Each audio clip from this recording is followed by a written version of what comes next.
Hey there, this is Zach with SweetCG. We are thrilled to announce the release of a new version of SweetCG that includes improved soccer support for multi-sport scoreboard. When we first released SweetCG, we did include soccer support and a graphics package for soccer. However, the user interface utilized our generic interface, which you can use to create your own sport controls for third-party CGs. That doesn't work with our built-in character generator because we don't have a project editor, but um, uh, we did allow basic control of soccer games through that generic interface with our included soccer graphics package. So now what we have is a user interface streamlined specifically for soccer. And we've got now that we have the team roster and player headshot selection, we were able to do some really cool things with the substitutions and um, uh, red cards and yellow cards, and then just player headshots in general. So let's just get to it here.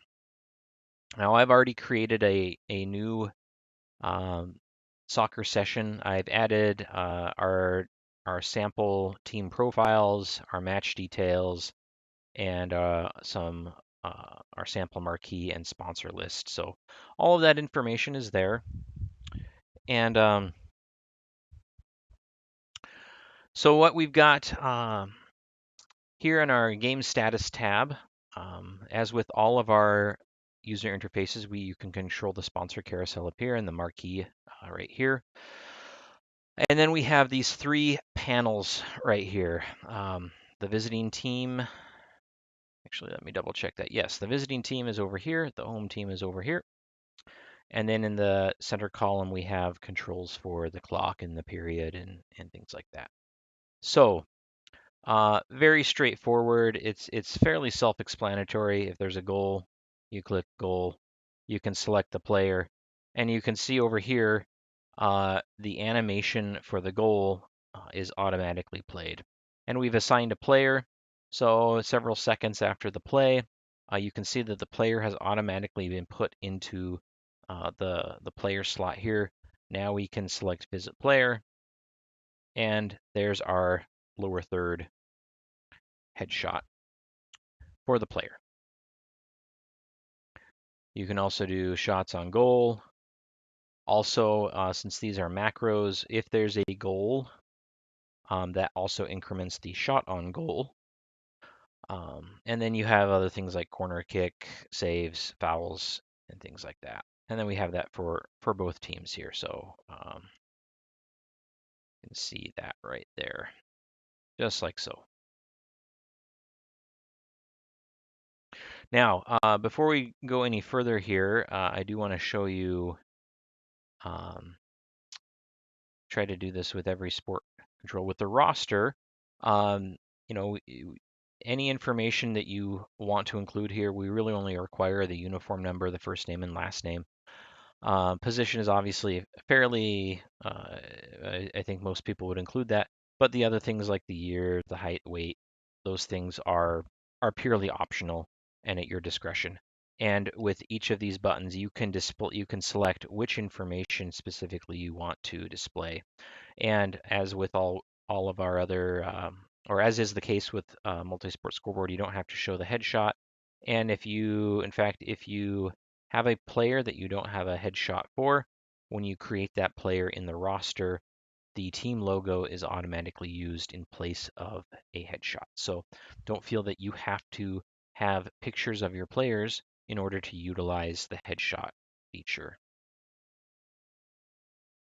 Now, you'll see here these three slots. These are,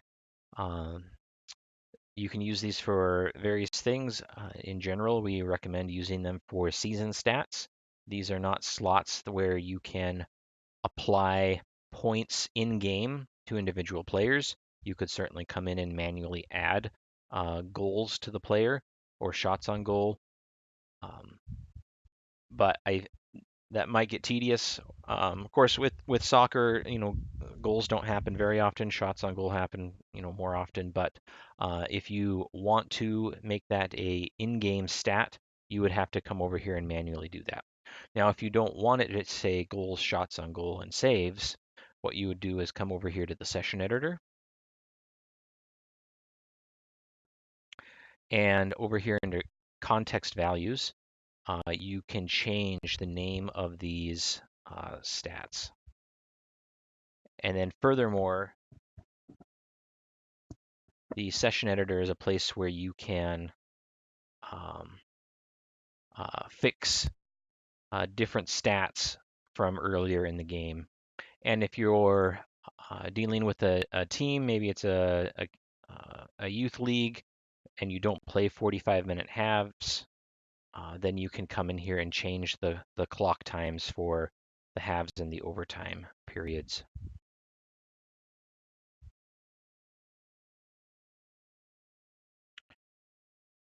Okay. So we've talked about that. I'll get to the clock here in just a little bit. I want to talk about the card selection substitutions.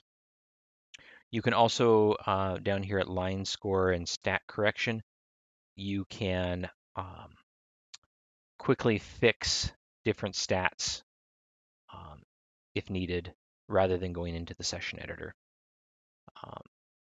In some cases, you may find if a stat has been, if you don't catch that a stat is wrong until the second half, you may find yourself unable to fix some of these from here because a stat gets applied to the period that you're in. And if you had, let's say, 5 corner kicks in the first half, but you have it marked as 6, then once you're in the second half, you can't subtract 1 corner kick from the second half because it's already at 0. So you would have to go into the session editor and fix that. But if you catch it right away and you're in the same period, then it's quite easy to correct from here. Likewise, if you accidentally advance to the second half, at the half correction here, you can fix that right there. Okay, let's take a look at cards. So if there is a red card or yellow card given out to a player, there's a couple steps here that you would need to follow. Under the card selection tab, you would select which team the card was given to. You can select a player. Now this player slot is identical to these player slots here. We just put it here so as you assign a player to the card, you can just go straight in a line here, left to right, rather than like do something here, come up over here, come back down here. As you select the player, the button for that slot appears automatically for you right next to it. So you select the player. Now that is optional, and I'll show you why in just a minute. Then you select what card it is, if it's a red or yellow. We'll say yellow. And then here you can select if there's a foul associated with that card or if there's no foul. So I'm just going to click no foul for right now. And what this is going to do is going to animate the score bug for a yellow card with the team logos. Now, if you don't have a team roster loaded, that's all you have to do. So you don't even need to select a player here. You could just select the team, select the card, and then click whether there's a foul associated with it or not. And then that will animate the bug. No lower third for it. Now, if you do have a team roster and you've selected a player, then what you would do, I'll click that again. That animates immediately. Maybe there's some confusion on your production crew. You don't know who really got the card, so you're figuring that out. But you know that there was a card handed out. So that gives you the immediate indication on the score bug that there was a card. Well, now you get the player figured out. You assign them, and then you would come over here to the card button. And then that displays that player's lower third with the yellow indicator. Now, if we were to do that with a red card, you would do the same thing. I'll assign a foul here as well. So now we have a red card with the home team logo, and then we would again click the card button, and now we see that player with the red indicator on the lower third. And likewise with the cards and substitutions, you can pick and choose which stats you all want to display with those. So if you feel it's not relevant to display all this information, you can deselect it from the cards and subs, but keep it on the home and visit standard player headshots. Substitutions works very similar. You would select the team for which there are subs. If you don't have a roster, you do not need to assign players. You would click the substitution button, and then that animates that that team is doing a substitution. No players needed, so you can still run this animation whether or not you have rosters. One thing of note, depending on your league rules, if there's no limitation for substitutions, we throw in a default of 3, and that runs these little indicators here. So as a substitution is taken, one of those little boxes disappears or becomes an empty box. However, if you have unlimited substitutions in your league, disregard this number. You can click it all the way down to 0, and you can still click it then. It's not going to lock you out from performing more substitutions. However, what I would recommend, if that's the case and you don't need those indicators at all, then since there's unlimited, right click your score bug here and deselect display substitutions.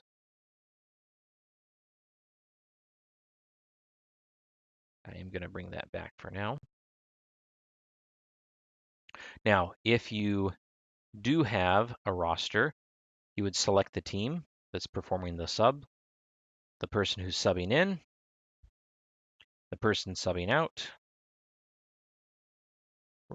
run the animation if you want to.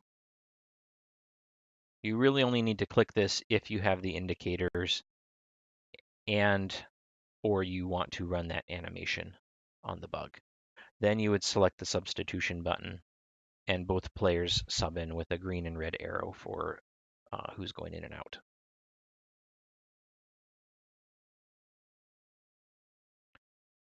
And we cover this in our longer tutorial series. You can right-click these, and then you can also select how long those buttons or those animations stay in place before they automatically animate out on you. A timer set to 0 will remain in place until you click the button again. And if you accidentally click this button, you can just click it again to automatically take it out.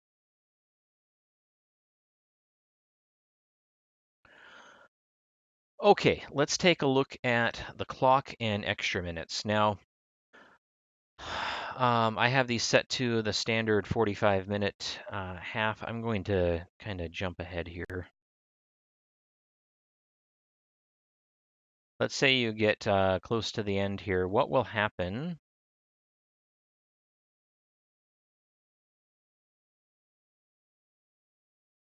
When you get to 45 minutes, the clock will automatically stop. And not necessarily 45 minutes. Whatever you have here, it will automatically stop at that point. Now, then you can subtract time from it. Well, as we get toward the end of the match, the ref holds up how many extra minutes there are. Let's say there's 3 extra minutes. You add the extra minutes there. That automatically animates this tab up here for the extra minutes. And then this clock will continue to run until that regulation time plus extra minutes is reached. And then it will stop off. So that makes it easy for you to run the clock in that capacity. Then when you move to the second half, you click second. It prompts you, in case you accidentally click it, we want to do that. And now we have set the extra minutes back down to 0 automatically. And you'll notice here the clock remains at 45 because in your soccer score bug, you have the cumulative clock. The clock doesn't reset to 0 each time you enter a new half. And then you would start the clock and it continues to count up. In this case, it would end at 90, unless, of course, you add extra minutes. Let's say if we add 1 extra minute, then it would stop at 91.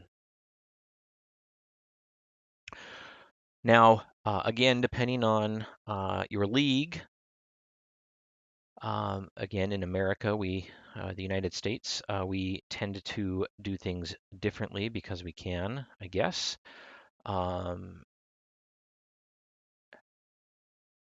We have 2 different types of soccer sessions, one with the clock that counts up and one with the clock that counts down.